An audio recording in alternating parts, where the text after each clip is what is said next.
गरीब बहू का नींबू पानी। राजपुरा एक ऐसा गांव था जहां हर घर में अपने अपने संघर्ष और कहानियां थी। मगर श्यामलाल जी का घर बाकी सबसे अलग था, क्योंकि वह एक समय में गांव के सबसे प्रतिष्ठित और संपन्न परिवारों में से एक था। श्यामलाल जी जमींदार थे, गर्व और परंपराओं में लिपटा हुआ व्यक्तित्व। उनकी सोच ये थी कि गरीब घर की बहू घर की शान को मिट्टी में मिला देती है।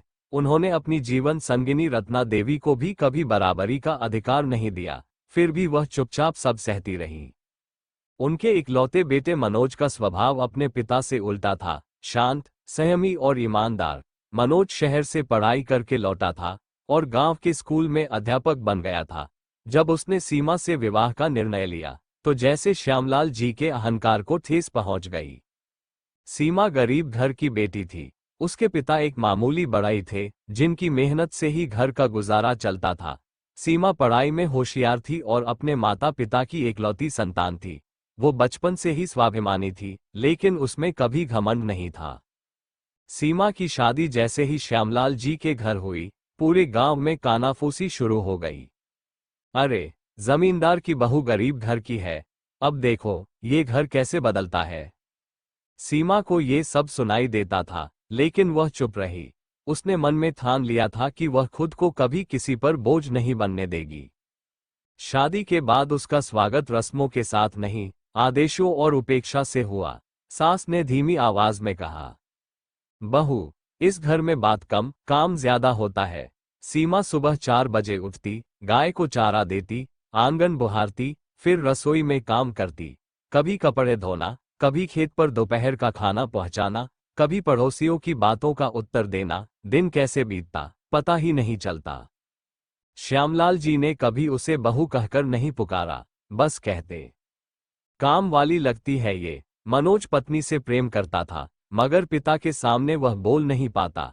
सीमा को कई बार लगा कि वह सब छोड़कर अपने मायके चली जाए, मगर फिर उसे माँ की सिखाई एक बात याद आती, बेटी, घर बसाना आसान नहीं होता, पर जिसे बसाना आता है वह हर दुख को दीवार नहीं, सीढ़ी बना लेता है। सीमा ने हर ताने को चुपचाप सीढ़ी बना लिया। एक दिन श्यामलाल जी के मित्रों और गांव के बुजुर्गों की बैठक थी। गर्मी बहुत थी और अचानक रसोई की नौकरानी बीमार हो गई। रत्ना देवी ने कांपते स्वर में कहा, सीमा, नींबू पानी बना लेगी क्या? श्यामलाल जी ने तुरंत टोका, अगर एक भी मेहमान ने शिकायत कर दी तो सबके सामने ताना दूंगा। सीमा रसोई में गई। 50 नींबू, थोड़ी सी शक्कर और 100 से ज्यादा मेहमान। उसने सूझबूझ से नींबू का रस कम किया, पर पुदीना, भुना जीरा, नमक और बर्फ का प्रयोग कर ऐसा स्वाद निकाला कि सभी मेहमान बोल पड़े। बहू के हाथ का नींबू पानी तो जान में जान ला दिया। श्यामलाल जी ने भी चुपचाप गिलास उठाया। उन्होंने कुछ कहा नहीं, पर पहली बार उन्होंने सीमा को ध्यान से देखा। उस दिन के बाद सीमा को हर कोई पहचानने लगा। गांव की औरतें उससे सलाह लेने लगीं।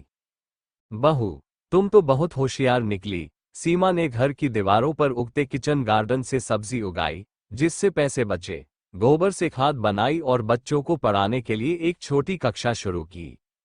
श्यामलाल जी अब पहले जैसे कठोर नहीं थे। एक दिन चुपचाप सीमा से बोले, अगर तू हमारी बहू नहीं होती तो हम क्या करते? सीमा की आंखों में आंसू आ गए, पर उसने कहा, मैं आज भी वही हूं बाबा जी, बस आप अब देख पा रहे हैं।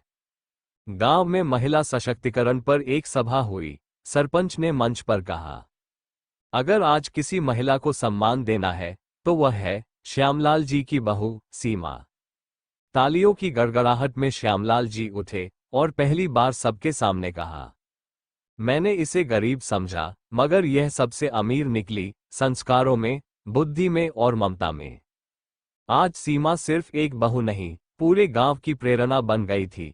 उसने एक गिलास नींबू पानी से जो ताजगी रिश्तों में लाई, वह किसी धन से संभव नहीं था।